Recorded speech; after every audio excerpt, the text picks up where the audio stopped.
YouTube channel, Relationship Builders Forum. My name is Amara. And my name is Gospel. And if you're new on our channel, want to be your warm welcome, kindly hit the subscribe button and turn on the bell next to it. It is free of charge, guys. And to all our returning subscribers, it's always a joy to have you. Welcome to today's conversation. When you are in a relationship, sometimes you think you just have to allow this relationship to flow. It becomes a default thing. You know, sometimes we think love happens by just being in love. For instance, we've been married for some time now.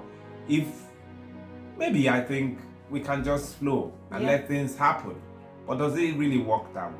Why is it that sometimes people start with a very, high level of passion, they love each other, everything is working out well, all of a sudden there is this dwindling of their relationship. It's as if two people are now living together like roommates. What happened? Why? Love does not happen by default. It takes a lot of intentionality to approach love. You have to be present. You have to be aware about your relationship, and you need to take it by the horn. Definitely. So today we want to talk about proactive love. What can you do to sustain your relationship? If you want to have a thriving, very interesting, amazing, wonderful relationship, and where you have love for each other and everything is bubbly and interesting. Yeah. What are you supposed to do? Yes, you need to take charge. Definitely. Take charge of your relationship, guys. Take responsibility. Be proactive. What is it you want from this relationship? And I think it begins with communicating. Definitely. You have to have a sit-down conversation with each other and really self-assess. Assess your relationship, assess yourself. What skills do I have? What competency do I have? Where are the gaps? Because it's really important that you communicate what you want to see. Look, if you do not have a vision of your future, anywhere is the destination. You need to know, what is the vision of our destination? Where are we going in this relationship? And it takes a lot of intentionality to have that sit-down conversation and take stock of your relationship and communicate that with each other. Definitely, because we know that communication is the lifeblood of any relationship. If you want to stifle your relationship, one of the things you will do is keep the gap. Don't speak, don't share. Sometimes people engage in superficial communication. You talk about, I'm going to work, you talk about the weather, you talk about superficial things, but you don't engage in heart-to-heart conversation. You see, that is what keeps your relationship going. Your fears, you need to share. Your dreams, and you need to also know how to connect with this other person and have that ability to share your innermost part, because that's what keeps you intimate. Communication is very, very important. A relationship where you haven't quite come to the point where you're vulnerable with each other, you haven't come to a point where you go beyond the superficial and you begin to share at a deep level. I don't think there's any substance in that relationship. And I think this is where we really need to have this conversation, because what do a majority of people in a relationship spend their time talking about? What do you channel your energy discussing? Because it's really important. Are you discussing things that would move your relationship forward? Or are you just discussing things just to have a feel-good moment at that time? It's okay to have, we're not saying, don't have a feel-good moment, it's great. But beyond that, there are depths that you really need to get into in your relationship in terms of communicating. Some people tend to focus a lot on the physical. Some people tend to focus on, oh, she's good looking, fantastic, he's good looking, fantastic. And a lot of times you spend in a relationship is exploring each other, even when you don't have any business doing that yet, right? So you need to get to the point where you have some deep level, meaning, how does she think? How does he think? Do we think at the same level? How do they articulate ideas? Because it's really important. And I think that this is where a lot of men struggle, especially because they get to a point where they feel, oh, she's not going to get me. Even if I explain, she's not going to get me. Or even some ladies as well, they struggle with the fact that, oh, this man doesn't seem to have a sense of direction. He doesn't seem to know what he's doing. Communication is really important, I would say. Like you said, it's the lifeblood of any relationship, right? When you stop communicating, like, the relationship fizzles away. Definitely. So you have to engage in intellectual or mental level communication. You have to also engage in spiritual level communication, where you are open, you allow each other to see into you, because at that point you're vulnerable, you want to share, because that brings you to a place of intimacy. You should also engage in soul to soul communication. You share your heart, you unburden yourself with this person, and there are no secrets when you want to engage in this kind of communication. And going forward, it's not just about sharing. You should also engage in active listening. I say active listening because sometimes we listen because we want to respond, we want to know what to say in response to what someone has said. But active listening means you're not just listening to the words, you're listening to the heart of the speaker. You want to understand the underlying factors that influence what the person is saying. That's really, really important. That's deep. That's deep, because sometimes we just get into that zone where someone is talking, but you're not listening beyond the words. Like you said, you're not listening to the soul of what that person is trying to pass across. And I think this is really important. And some people are not even aware about this. We're not aware about this, and it calls a lot for self-reflection, because if you're not self-reflecting, you're not self-aware. It's really important that you come to a point where you're communicating with someone, not just to respond to what that person is saying. And let me say that sometimes you can listen to someone without saying a word, right? And that's you communicating, because there's a lot that is said in silence, right? You're showing that you understand. You're showing that, look, I'm with you on that. You're showing that I got you on that. Now, let me also say, because some people say, oh, silence is my means of communication. No, there are some instances where you have to be vocal. You have to be able to speak. Do not forget that communication is a total package. It's not just the words. It's your body language. It's how you come across. It's the tone. There's quite a lot involved in terms of communicating. The listening bit is something that's been relegated to the background, because a lot of times people want to get their thoughts and their ideas passed on, but they're not willing to be patient to hear what the other person has to say. So beyond communication that we just talked about, you have to respect each other. So if you don't have that respect for each other, communication also becomes a problem, because you can't share with someone you don't respect. You don't respect the person's boundaries, you don't respect the person's values and principles, then you're not being fair to the person. Love requires you to be intentional in terms of respecting someone's values, not just their values, but the person, who the person is. Drawing from what you just said about respecting other people is down to quality time. If you respect someone, you give them your time. If you respect someone, you give them your attention, right? And I'd say that quality time is relative, because some people can be in the same space with someone but not necessarily spending time with that person, right? I've seen a situation whereby people in a relationship, they're in the same space, they've come out to spend time together. One is on their phone, the other person is on another device. That's not quality time. Like, you have to be present when you decide you're going to spend quality time with someone. You have to be sure that that person is the focus, right? You both are the focus of that time, and you find out what exactly do we want to get out of this quality time, right? Is it that I want to deepen my intimacy with this person? Is it that I want to deepen the level of my communicating with this person? Is it that I want to there should be a focus for it, so that the quality time is something worthwhile. So I know that there are different love languages out there, right? And some people say, oh, quality time is not my thing. Oh, this is my thing. And this. I say, look, I know that in everybody, in every individual, people want to be listened to. People want you to have your attention fixed on them at one point or the other. I'm not saying be obsessive, but it's really important that you think about, how do I prioritize this individual by gifting them a piece of my life or time? And do not say, oh, I'm going to spend the whole year, or maybe just one day, I'm just going to dedicate to this person. No, look, you don't build a bridge in one day. It takes bits and dribbles and dribbles and dribbles to keep building that person's emotional bank account. And how you do that is by giving that person quality time. Definitely, that's a key point you raised there. And I want to say that proactive love also requires you to compromise. You spend quality time with this person, I will tell you, spending time with someone can lead to friction. It can lead to Absolutely. conflict. In fact, you have to be close to someone to get to the point where you're disagreeing with the person because there are issues. You don't have to agree all the time. You disagree to agree. So when there is a conflict, how do you resolve it? Do you want to keep pushing your views?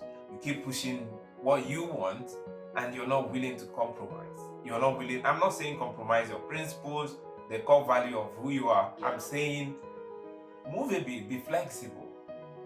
Don't let life be too rigid whenever you show up. People need to know that you can let go of certain things in order to show how much you care and how much you love. Empathy requires you to, sometimes compromise. Compromise by also spending time with the person. What I mean is you have planned yourself, you know what you want to do, but this person is asking a bit of your time. If you really love, then you're gonna spend that time with the person. That's what it means to compromise. Yes, life is beautiful. I think we complicate it. Relationship is such a beautiful thing, Definitely. right? It's so beautiful, but I think we come with our preconceived notions, what we want to do. No, this is my lane, you stay your lane, and no one is willing to give. No one is willing to give. Look, love is fine, love is beautiful, and it's amazing. And just take love and make it, enhance it. That's what relationships should do. Relationships should enhance love. Support each other. Be there for that person. Be that person's biggest cheerleader. Oh, you go gospel. You got it. You're gonna do it. Crush your goals. Think about the fact that it's you against the world. Both of you against the world, right? And it's really important that someone knows that they have a shoulder to lean on. They have someone to come back to and say, look, this is the challenges that I had to face today. What are your thoughts on this? How have you navigated yours? And that brings a lot of intimacy. Just support each other. It's a hostile world out there. You don't have to be hostile at home. I think support is really important. Just supporting that person, being in that person's corner, right? Do not pick a time to tell of that person that it's just a time when that person is at their lowest. Be reasonable with how you put across. Just empathy, like you said. Supporting people. Just be there. Listen to them. Be that ear. Be that shoulder to lean on. And I think that's amazing. That's one way you can be proactive in your relationship. You're right there, because support helps us to deal with issues around poor mental well-being, stress on the job, different areas of life. And once you have support system is a very huge and important coping mechanism to dealing with life issues. So I make a commitment that I would be the shoulder for my wife. So what are you thinking about? What do you want to be? The shoulder for someone to lean on? I guess that's your answer. Yep. And going further, I would say this one is really, really important. Engage in constant personal development. You can't give what you don't have. Absolutely. If you don't have the capacity to love, if you don't have the competence to communicate, you can't give it. And that's why sometimes people are frustrated in relations, because they don't really know what to do. They want to love, and the other person is saying, love me this way. They don't know how to, because they don't have the competence. So if you engage in constant personal development, that's going to show up in every area of your life. It could be your finance, it could be your communication skills, it could be how you relate with your spouse, because you need to keep learning about them. You improve yourself so that there is no gap in your knowledge level. If the person is communicating at this level, you should also be at that level. And as a man, you need to be the person your wife wants looks up to.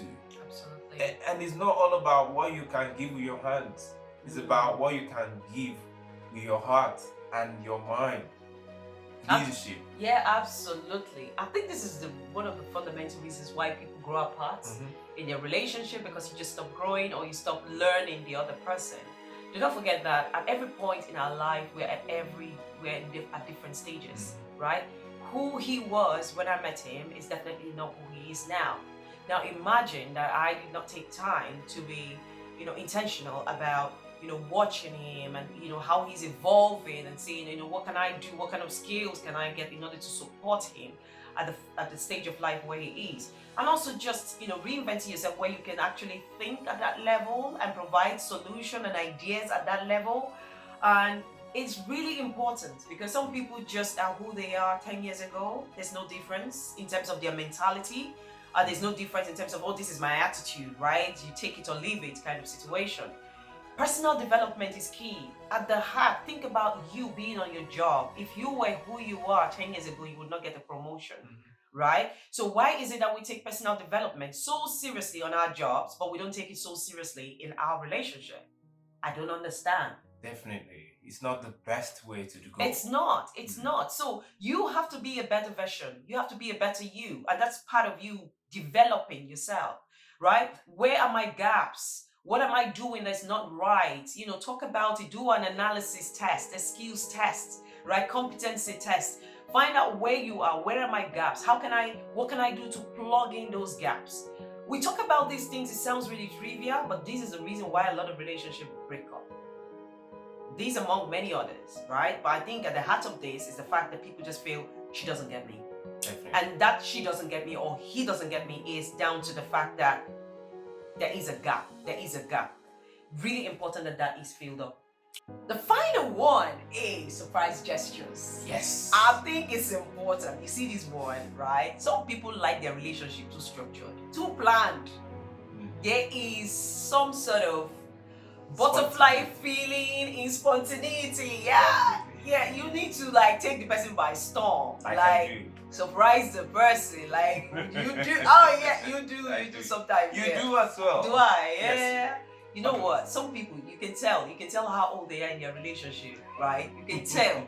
Because when they started, right, there were stunts, there were things they were doing, like things that were like out of the box spontaneity. All of a sudden, like they've got into a point where they have now balanced in and they are no longer defaulted. Yes. And it's like in Nigerian English, the whole C finish, right? It's really, really important that you don't take that away. Surprise the person, like appreciate the person from nowhere. I do that sometimes, and I'm thinking of ways to even do that. Now that we're talking about it, like I'm thinking about some ideas, something I'm gonna do, like to surprise you, to blow your mind, right? Why are you so serious? No, I'm not really serious. The point is that that spontaneity is what sparks off, you know, the passion for each other. In remember, before you got to this point where you're married and all of those, what were the things you used to do? Surprise package, like birthday surprises, even when it's not even birthday, just surprises. Do you know? Yes.